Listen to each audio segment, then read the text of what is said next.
ముందుగా మనం పాన్ లో ఆయిల్ వేసుకోవాలి. ఆయిల్ హీట్ అయిన తర్వాత కాసిన్ని ఆవాలు, కాసిన్ని జీలకర్ర, ఇప్పుడు అందులో కరివేపాకు వేసుకొని ఒకసారి అన్ని కూడా కలియ తిప్పుకున్న తర్వాత పచ్చా పచ్చాగా నూరుకున్నటువంటి ఎర్రగడ్డ తరుగు వేసి అన్నిటినీ కూడా ఒక్కసారి ఎరుపు వర్ణంలోకి వచ్చేంత వరకు కూడా ఫ్రై చేసుకోవాలన్నమాట. ఇప్పుడు ఈ సమయంలో కాసింత కల్లుప్పు, కాసింత పసుపు, ఇప్పుడు కాసింత కొత్తిమీర అన్నమాట వేసుకొని రుచికి సరిపడా దాల్చిన చెక్క, లవంగాలు అందులో వేసుకోవాలి. ఇప్పుడు అన్నీ కూడా ఒకసారి కలియ తిప్పుకొని ఇందాక నేను చెప్పిన విధంగా ఉల్లిపాయలు గోధుమ వర్ణం నుంచి ఎరుపు రంగు వచ్చేంత వరకు కూడా చక్కగా ఫ్రై చేసుకోవాలన్నమాట.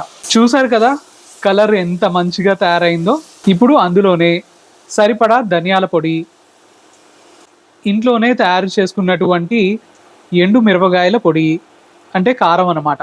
చూస్తున్నారు కదా, ఇది టమోటాలు ఎక్కువ రోజులు నిల్వ ఉండడం కోసం ముందుగానే ఆవగిచ్చి ఎంచక్క కాస్త కచ్చా పచ్చగా పేస్ట్ లాగా తయారు చేసుకున్నాం అనమాట. ఇప్పుడు ఈ పేస్ట్ ఇందులో వేసుకోవాలి.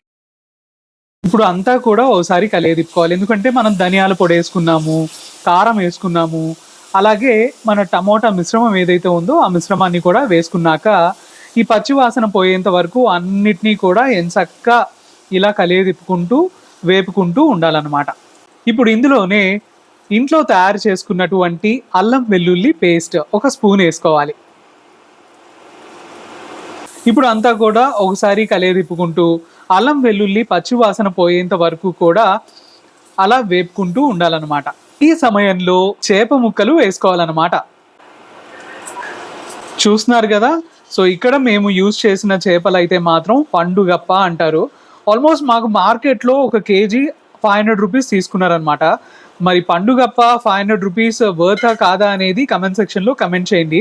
అలాగే మీ ప్రాంతంలో ఈ చేపను ఏమంటారు? పండుగప్ప అంటారా లేదా మరేదైనా పేరుతో పిలుస్తారా? ఇప్పుడు చేప ముక్కలన్నీ వేసుకున్న తర్వాత సరిపడా నీళ్లు పోసుకోవాలన్నమాట.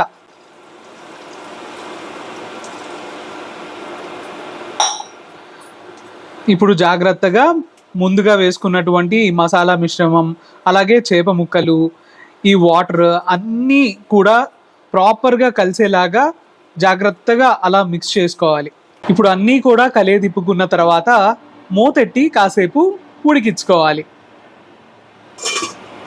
ఇప్పుడు కూర ఎంతవరకు వచ్చిందో చూద్దాం.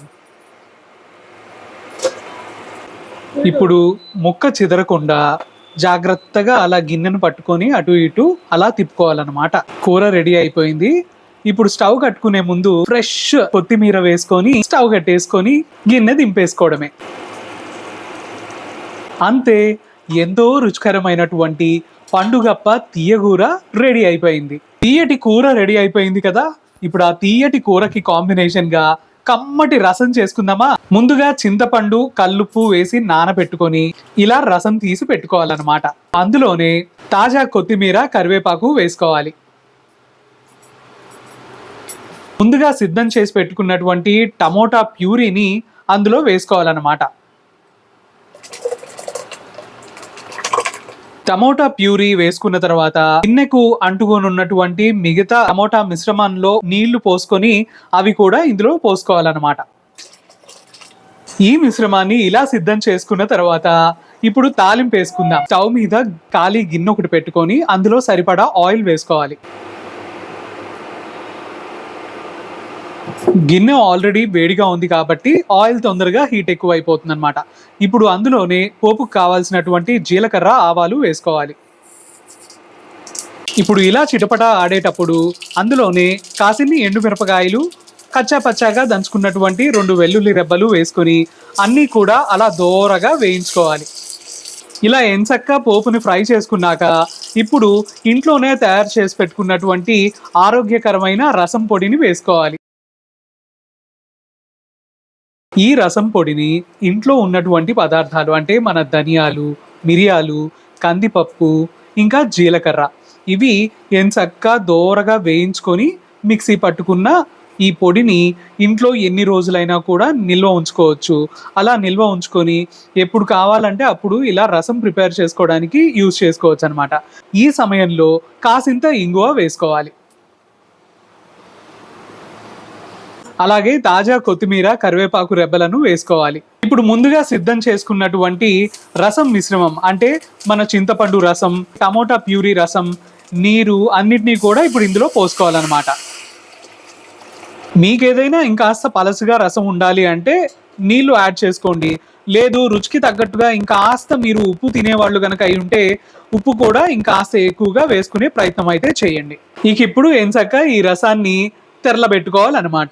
చూస్తున్నారు కదా, ఇప్పుడిప్పుడే అలా పొంగొచ్చేటప్పుడు ఎంత అందంగా ఉందో, అంటే మన రసం బాగా ఉడికిపోతుంది అనమాట.